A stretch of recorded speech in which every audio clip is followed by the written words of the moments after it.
Hallelujah. ದೇವರ ಪರಿಶುದ್ಧಗಳ ನಾಮಕ್ಕೆ ಸ್ತೋತ್ರವಾಗಲ್ಪಡಲಿ.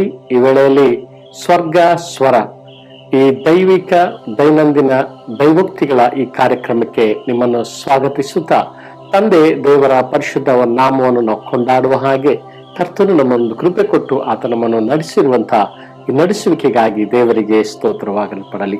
ಇವತ್ತು ದೇವರ ಸನ್ನಿಧಿಯಲ್ಲಿ ದೇವರ ವಾಕ್ಯಗಳನ್ನು ಧ್ಯಾನಿಸುವುದಕ್ಕಾಗಿ ಇವತ್ತು ನಾನು ತೆಗೆದುಕೊಂಡಂತಹ ಭಾಗ ಹರಕೆಯನ್ನ ಸಲ್ಲಿಸುವಂಥದ್ದು ಎಂಬುದಾಗಿ. ಹರಕೆ ಸಲ್ಲಿಸು.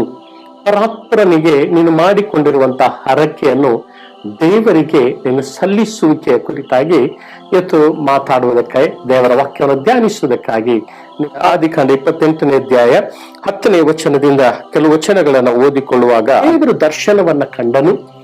ದೇವರ ಪರಲೋಕದ ಮಹಿಮುಳ್ಳ ದರ್ಶನ ಇಗೋ ಭೂಮಿಯಿಂದ ಆಕಾಶಕ್ಕೆ ಒಂದೇ ನಿಚ್ಚಣಿಕೆ ಇಡಲ್ಪಟ್ಟಿತು. ದೇವದೂತರು ಅದರಿಂದ ಇಳಿದು ಬರ್ತಾ ಇದ್ದರು, ಹತ್ತಿ ಹೋಗುತ್ತಾ ಇರುವಂತದ್ದನ್ನು ಕಂಡನು. ದೇವರಿಗೆ ಆತನು ಈ ರೀತಿಯಾಗಿ 18ನೇ ವಚನದಲ್ಲಿ ನಾವು ಕಾಣುವರಾಗಿದ್ದೇವೆ. ಆತನು ಎದ್ದಾಗ ಹರಕೆಯ ಕುರಿತಾಗಿ ನಾವು ಓದಿಕೊಂಡಿದ್ದೇವೆ. ದೇವರಿಗೆ ಸ್ತೋತ್ರ. ನಾನು ಹೋಗಿ ಇಗೋ ನಾನು ಏನನ್ನು ಸಂಪಾದಿಸಿಕೊಂಡು ಸುರಕ್ಷಿತವಾಗಿ ಸುಕ್ಷೇಮವಾಗಿ ಆರೋಗ್ಯಭರಿತನಾಗಿ ಹಿಂತಿರುಗಿ ನಾನು ಏನನ್ನು ಸಂಪಾದಿಸಿಕೊಂಡಿದ್ದೇನೋ ಅದರಲ್ಲಿ 10ರಲ್ಲಿ 1 ಪಾಲನ್ನು ನಾನು ನಿನಗೆ ಕೊಡುತ್ತೇನೆ. ಅದು ಮಾತ್ರವಲ್ಲ, ಇಗೋ ನಾನು ಈ ಒಡಂಬಡಿಕೆಗೆ ಈ ಹರಕೆಗೆ ಗುರುತಾಗಿ ನಿನ್ನ ದರ್ಶನವನ್ನು ಕಂಡಂತಹ ಗುರುತಾಗಿ ಇಗೋ ಈ ಕಲ್ಲನ್ನು ದೇವರ ಮನೆಯಾಗಿ ಮಾರ್ಪಡುವುದಕ್ಕಾಗಿ ಇದನ್ನು ನಾನು ಪ್ರತಿಷ್ಠಿಸ್ತೇನೆ, ಇದನ್ನು ಒಡಂಬಡಿಸ್ತೇನೆ ಎಂಬುದಾಗಿ ಹೇಳಿ ಆ ಕಲ್ಲಿನ ಮೇಲೆ ಎಣ್ಣೆಯನ್ನ ಇಟ್ಟು ಎಣ್ಣೆಯನ್ನ ಹಾಕಿ ಆತನ ಹರಕೆ ಮಾಡಿಕೊಂಡದನ್ನು ನಾವು ಬೇತೇಲಿನಲ್ಲಿ ನಿನಗೆ ನಾನು ಕಾಣಿಸಿದಂತ ದೇವರು ನಾನೇ.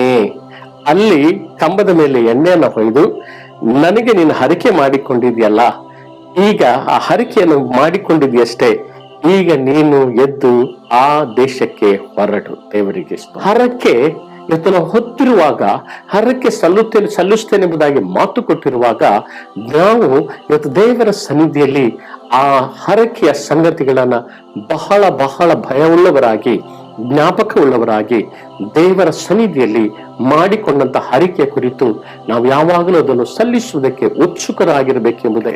ಹರಕೆ ದೇವರ ಮುಂದೆ ನಾವು ಮಾಡಿಕೊಳ್ಳುವುದು ಮತ್ತು ಅರಿಕೆ ಮಾಡಿಕೊಳ್ಳುವುದು ವ್ಯತ್ಯಾಸ ಇದೆ. ದೇವರಿಗೆ ಸ್ತೋತ್ರ. ಅರಿಕೆ ಅಂದ್ರೆ ನಾವು ನಮ್ಮ ಪಾಪಕ್ಕೋಸ್ಕರ ನಾವು ಪಶ್ಚಾತ್ತಾಪ ಪಟ್ಟು ದೇವರ ಮುಂದೆ ನಾವು ಯಾರಿಗೆ ಏನಾದ್ರೂ ತಪ್ಪುಗಳನ್ನು ಮಾಡಿದ್ರೆ ಅವರಿಗೆ ನಾವು ಕ್ಷಮೆ ಕೇಳುವುದಕ್ಕಾಗಿ ಅರಿಕೆ ಮಾಡಿಕೊಳ್ಳುವುದು ಬೇರೆ, ಹರಕೆ ಹೊರುವುದು ಬೇರೆದೇ ಆಗಲ್ಪಟ್ಟಿದೆ. ದೇವರಿಗೆ ಸ್ತೋತ್ರ. ಹಾಗಾಗಿ ಇವತ್ತು ದೇವರ ಸನ್ನಿಧಿಯಲ್ಲಿ ನಾವು ನೋಡುತ್ತೇವೆ, ಧರ್ಮೋಪದೇಶ ಕಾಂಡದಲ್ಲಿ ನಾವು ದೇವರ ವಾಕ್ಯಗಳನ್ನು ಓದುವುದಕ್ಕಿಂತ ಮುಂಚೆ ಇವತ್ತು ನಾವು ಅನೇಕ ಸಾರಿ ಹರಕೆಯನ್ನು ಹೊತ್ತುಕೊಂಡು ನಾವು ನಮ್ಮ ಪ್ರಯಾಣವನ್ನು ನಾವು ಬೆಳೆಸ್ತೇವೆ. ಆದರೆ ಮಾಡಿಕೊಂಡಂತ ಹರಕೆಗಳು, ಅಂದುಕೊಂಡಿರುವಂತಹ ಹರಕೆಗಳು ಇವತ್ತು ನಮಗೆ ನೆನಪಿಲ್ಲದೆ ನಾವು ಸುಮ್ಮನೆ ಅದರ ಕುರಿತಾಗಿ ಯೋಚಿಸದೆ ನಾವು ಅದನ್ನು ಮರೆತು ಬಿಟ್ಟಿರ್ತೇವೆ.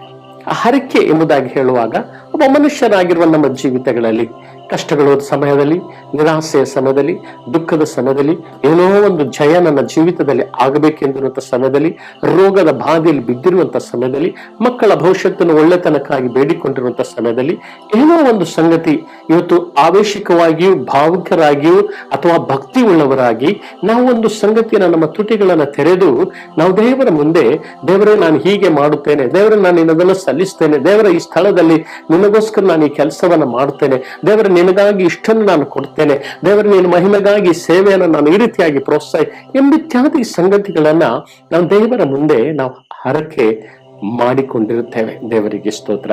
ಆದರೆ ಮಾಡಿಕೊಂಡಂತ ಹರಕೆ ಇವತ್ತು ಭಾವುಕರಾಗಿಯೋ ಭಕ್ತಿಯುಳ್ಳವರಾಗಿಯೋ ನಾವು ಮಾಡಿಕೊಂಡಂತ ಹರಕೆ ಅದು ಚಿಕ್ಕದಾಗಿರ್ಬೋದು, ದೊಡ್ಡದಾಗಿರ್ಬೋದು, ಆದರೆ ದೇವರು ಅದನ್ನು ತೀರಿಸಬೇಕೆಂಬುದಾಗಿ ಎದುರು ನೋಡುತ್ತಾ ಇರುವನಾಗಿದ್ದಾನೆ.